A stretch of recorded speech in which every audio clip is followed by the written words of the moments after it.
का बहुत बहुत शुक्रिया। काफ़ी बातें हलीम भाई और खुरम भाई ने कह दी।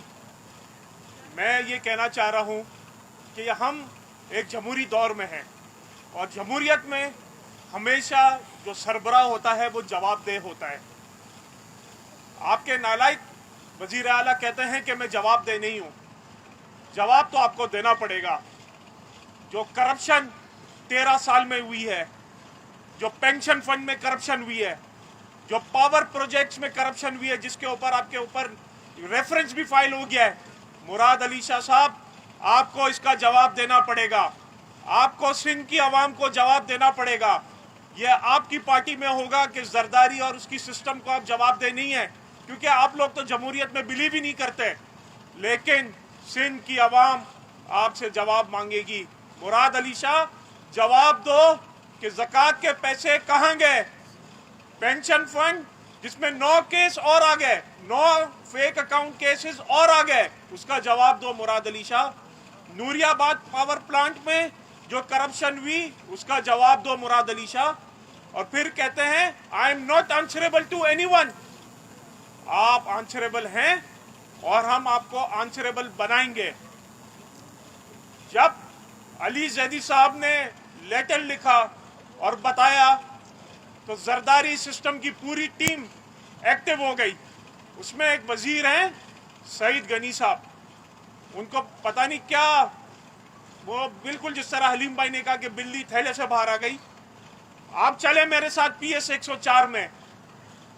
मैं चैलेंज करके कहता हूं कि PS 104 में जितनी गैर कानूनी तरक्याती आपके काम हो रहे हैं, जितना इलीगल कंस्ट्रक्शन PS 104 में हो रहा है, कराची के किसी इलाके में नहीं हो रहा। महमूदाबाद, मंजूर कॉलोनी, आजम बस्ती, चनेसर गोद, ये सारे PS 104 के वो इलाके हैं जहां पे इलीगल कंस्ट्रक्शन हो रही है।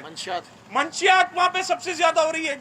SSP डॉक्टर रिजवान की रिपोर्ट सामने है और जब वो रिपोर्ट आती है तो कहते हैं हम इस रिपोर्ट को नहीं मानते। जब इनकी करप्शन की केसेस पे JIT की रिपोर्ट आती है तो कहते हैं हम नहीं मानते।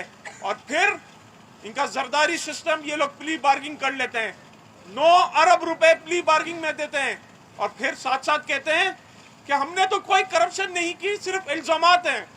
जब सिर्फ इल्जामात हैं तो 9 अरब रुपए आपने क्यों अदा किए?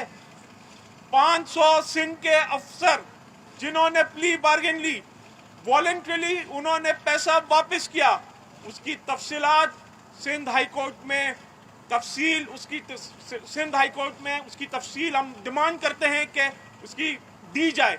सिर्फ 93 ऑफिसर्स की अभी तक तफसीलात दी गई हैं, बाकियों का पता नहीं है। और हम ये भी डिमांड करते हैं कि ये जो 500 ऑफिसर्स हैं इनको फौरन बरतरफ किया जाए। आखिर में मैं आप लोगों को बता रहा था कि जब मैं PS 88 के में आ रहा था तो आप ये बराबर में रोडों का हाल देखें, इंफ्रास्ट्रक्चर का हाल देखें। DMC तो इनके पास था, पिछले 5 साल तो DMC में चेयरमैन इनका था, क्यों काम नहीं हुआ? आखिरी 2 बातें, सिंध सॉलिड वेस्ट मैनेजमेंट पूरे सिंध के लिए बनी थी, क्यों सिर्फ 3 डिस्ट्रिक्ट तक अभी आपकी है ना सिंध सॉलिड वेस्ट मैनेजमेंट को इन्होंने लिमिट किया हुआ है। बाकी कब ये डिवीजन क्वार्टर तक इसको मुंतकिली करेंगे जो एग्री हुआ है? सिंध बिल्डिंग कंट्रोल अथॉरिटी को कराची बिल्डिंग कंट्रोल अथॉरिटी कब करेंगे?